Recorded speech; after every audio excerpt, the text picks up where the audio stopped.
plant genetic resources for food and agriculture, in its brief PGRFA.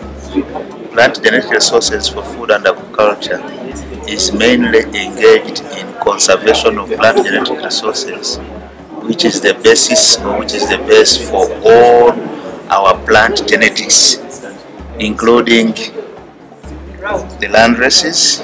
These are the materials that are out in the field, and the improved varieties of different types of crops, ranging from vegetables, cereals, legumes, pulses, call it, name it.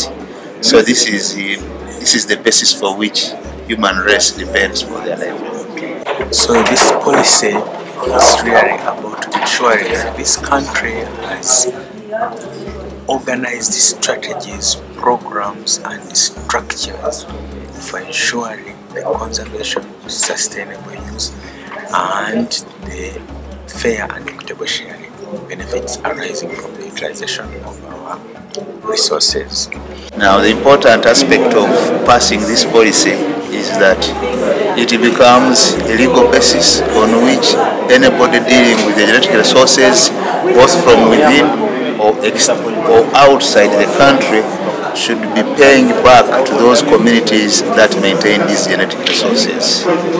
Will enhance equitable utilization of genetic resources, and it will guide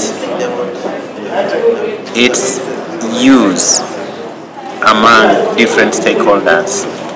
It will also save the existing germplasm which we are losing at an accelerated rate.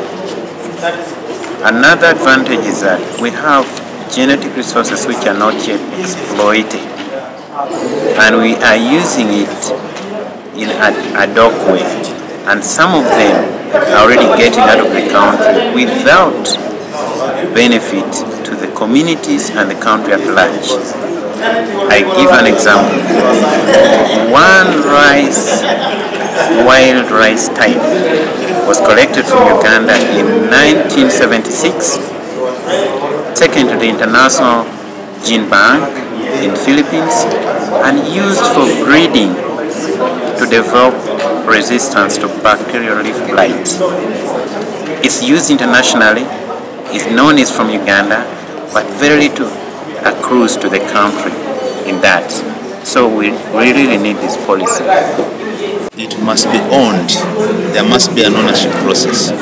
So stakeholders at various levels have gone through this policy. As it was discussed this morning, it has now taken more than 10 years since it was formulated.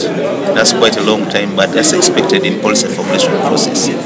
But since we've gone through the primary processes now, we are almost at the tail end process.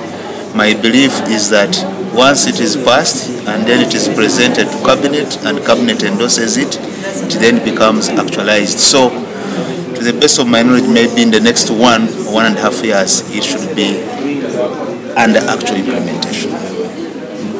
Once this policy is in place, we will be able